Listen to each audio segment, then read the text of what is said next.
జ్యేష్ఠత్వాన్ని ప్రేమించటమా? జ్యేష్ఠత్వాన్ని ప్రేమించటం అంటే ఏమిటి అంటే, పెద్ద కుమారుడుగా తను పుట్టల. ముందు ఏశావు పుట్టాడు, తర్వాత యాకోబు పుట్టాడు. వాస్తవంగా పెద్ద కుమారుడిని, ముందు పుట్టినోడిని జ్యేష్ఠుడు అంటారు, తర్వాత పుట్టినోడిని చివరోడిని కనిష్ఠుడు అంటారు. నేను జ్యేష్ఠుడు అవుదాం అనుకుంటే కనిష్ఠుడిని అయ్యాను. అదే జ్యేష్ఠుడినై ఉంటే ఆ జ్యేష్ఠత్వపు ఆశీర్వాదాలన్నీ నాకు వచ్చాయి. జ్యేష్ఠులకు నా దేవుడిచ్చే దీవెనలన్నీ నాకు సంప్రాప్తమయ్యాయి. ఈ దరిద్రుడు ముందు పుట్టాడు, నా కర్మగాలి వెనక పుట్టాను.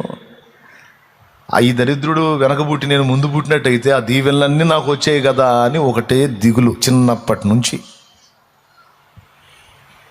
అరే ముందు పుడితేనేమి, వెనక పుడితేనేమి, ముందు జన్మిస్తేనేమి, వెనక జన్మిస్తేనేమి, ఆ పెద్దోడై పుట్టినంత మాత్రాన ఏం ఒరిగిద్ది అని అనుకోలా. దేవుడు ఉన్నాడని యాకోబుకు తెలుసు.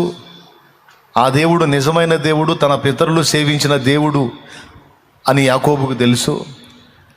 ఆయన జ్యేష్ఠులను దీవించే దేవుడు అని తెలుసు. కానీ ఆ ఛాన్స్ మిస్ చేసుకున్నానే నేనని దిగులు.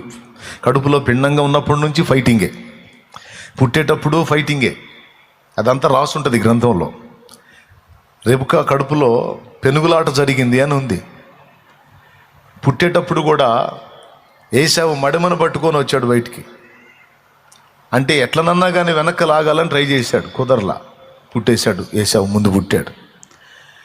అంటే జ్యేష్ఠుడికి వచ్చేటువంటి దీవెనలన్నీ శ్రేష్టమైనవి, గొప్పవి, దేవుడిచ్చేవి. అంటే అసలు ఎన్ని వస్తాయో రావో, నిజమో కాదో ఎవరికి తెలుసు.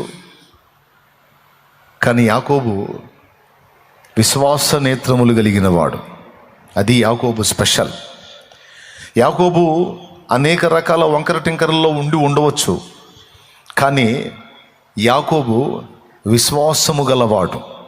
అది యాకోబు గొప్పతనం. దేవునికి స్తోత్రం.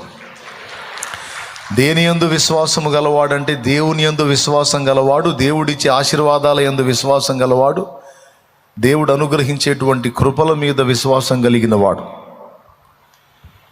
అరే కష్టపడాలి, సంపాదించాలి, తినాలి, తాగాలి, ఎగరాలి అనే టైపు కాదు. భూమి మీద జన్మించిన ప్రతి మానవుడికి అన్నీ అనుగ్రహించి వాటన్నిటినీ పొందేటట్టు, అనుభవించేటట్టు చేసి భూమి మీద యాత్రను ఆశీర్వాదకరంగా మార్చేది దేవుడు.